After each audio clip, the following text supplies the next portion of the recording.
आने वाले समय में और भी संवाद होंगे और भी बातें होंगी। आज राष्ट्रीय अध्यक्ष जी नहीं आ पाए, इसके लिए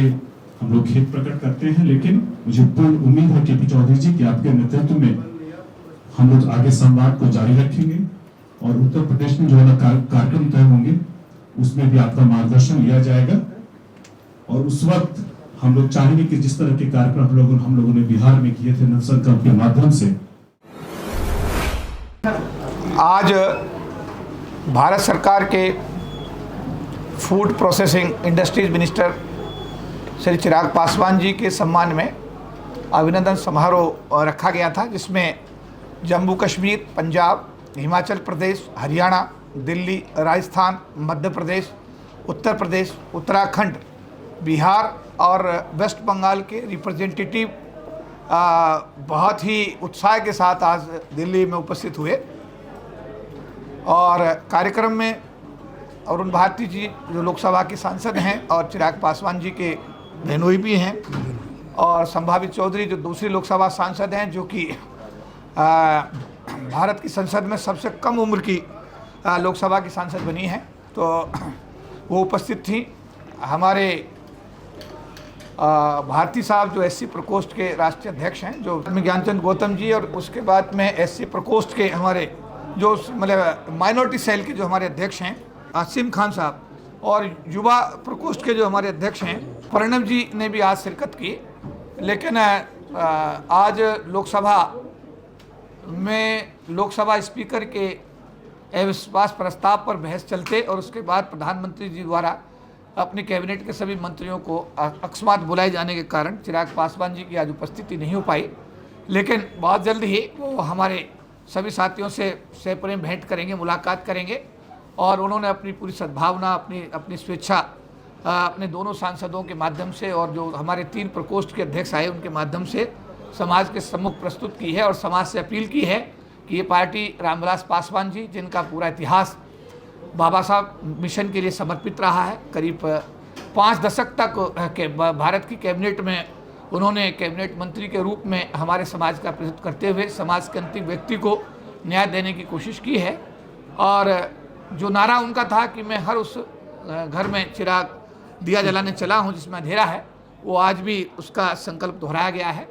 चिराग पासवान जी के नेतृत्व में अभी पिछले दिनों में जो लोकसभा का चुनाव हुआ उसमें 5 सांसद चुने गए, जिसमें 3 हमारे अनुसूचित जाति समाज से हैं और 2 सामान्य जाति से हैं। 19 विधायक अभी जो विधानसभा का चुनाव हुआ उसमें चुने गए हैं बिहार से, जिसमें एक हमारे सांसद, हमारे जो विधायक हैं उनको कैबिनेट मंत्री अनुसूचित जाति समाज से बनाया गया, और एससी आयोग का, राष्ट्रीय आयोग का जो चेयरमैन है वो भी बिहार का हमारे अनुसूचित जाति समाज से बिलोंग करते हैं, हमारी लोक जनशक्ति पार्टी से बिलोंग करते हैं। तो आज इन सभी ने आज बड़े जोश खरोश के साथ में इस अभिनंदन समारोह भाग लिया, और सभी ने संकल्प लिया कि आने वाले दिनों में हम सब लोग बाबा साहब का सपना, रामविलास पासवान जी का सपना चिराग पासवान जी के माध्यम से हम उसको पूरा करेंगे। और आने वाले दिनों में लोक जनशक्ति पार्टी को, जो रामविलास पासवान उसमें नाम है, लोक जनशक्ति पार्टी रामविलास को पूरे देश में मजबूत करने का काम करेंगे। सवाल ये है कि जिस तरह से बड़ी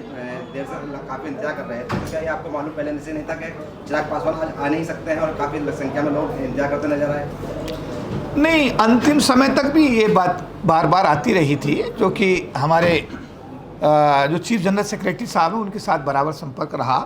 कि जैसे ही लोकसभा की कार्रवाई बंद होगी उसके बाद में चिराग पासवान जी सीधे इस कार्यक्रम में शिरकत करेंगे।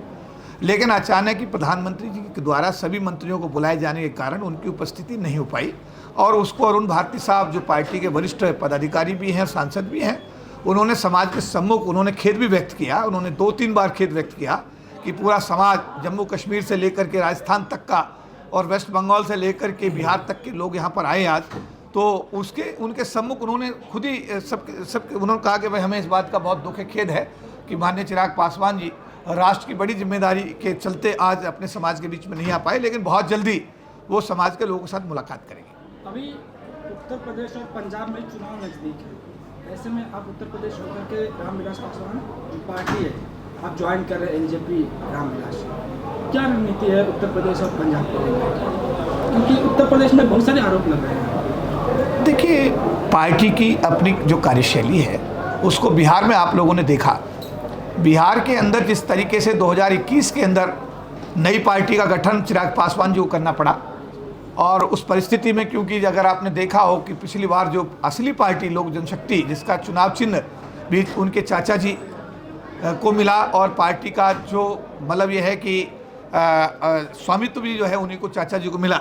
उसके बाद में 2021 में लंबे संघर्ष के बाद लोक जनशक्ति पार्टी रामविलास का गठन हुआ, और इस पार्टी ने लोकसभा चुनाव में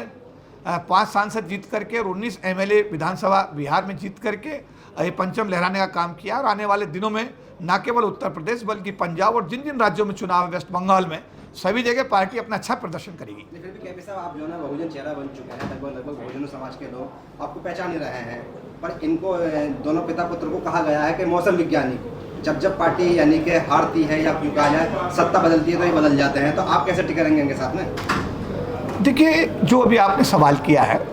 रामविलास पासवान जी का जो चेहरा, जो फेस है, अगर हम बहुत सारे राजनेताओं की कार्यशैली को देखते हैं तो राजनीति में बहुत सारी चीज़ें, निर्णय लेते समय बहुत सारे फैक्टर्स को ध्यान में रखना होता है। पासवान साहब अगर सरकार में रहे,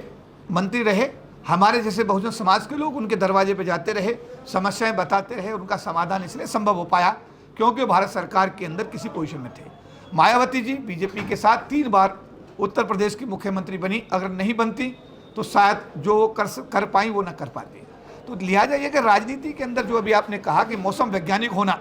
मेरे हिसाब से बहुत अच्छी बात है। अगर आपको दिख रहा है कि ये आदमी सरकार में सत्ता में आ रहा है,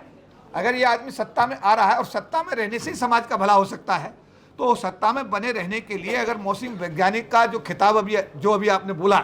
तो मुझे लगता है कि ये, मैं तो इसको मतलब एक मेरिट के रूप में देखता हूँ, डीमेरिट के रूप में नहीं देखता। क्योंकि अगर हमारे लोग सरकार में नहीं होंगे, सत्ता में नहीं होंगे, तो निश्चित रूप से समाज के साथ जो अत्याचार अन्याय हो रहे हैं उन पर रोक लगाने में मुझे लगता है वो सक्षम नहीं होंगे। इसीलिए हमारा ऐसा मानना है कि लोक जनशक्ति पार्टी रामविलास आने वाले दिनों में उत्तर प्रदेश के अंदर, पंजाब के अंदर और अन्य राज्य अभी हमारे चुनाव, जैसे वेस्ट बंगाल का सबसे पहले हमारे सामने चुनाव है, अभी हम सब लोग, सभी पार्टी के पदाधिकारी वेस्ट बंगाल को फोकस करेंगे। उसके बाद उत्तर प्रदेश भी उसी क्यू में है, पंजाब भी उसी क्यू में है, और मुझको पंजाब का प्रभार भी दिया गया है, अनुसूचित जाति जनजाति मामलों का प्रभार भी पूरा राष्ट्रीय स्तर पर दिया गया है। तो मेरी जिम्मेदारी और बढ़ जाती है क्योंकि मैं अनुसूचित जाति समाज से आता हूँ।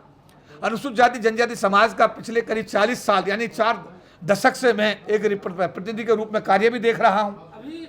इन्होंने बोला कि जो मौसम वैज्ञानिक, उनको माननीय स्वर्गीय रामविलास जी को मौसम वैज्ञानिक बोला जाता था, तो क्या है मौसम वैज्ञानिक एनडीए के साथ जो उत्तर प्रदेश में आएंगे तो उत्तर प्रदेश में बीजेपी में सीट देगी या इसमें क्या? देखिए, ये गठबंधन का एक धर्म होता है कि जब गठबंधन हमारा बिहार में है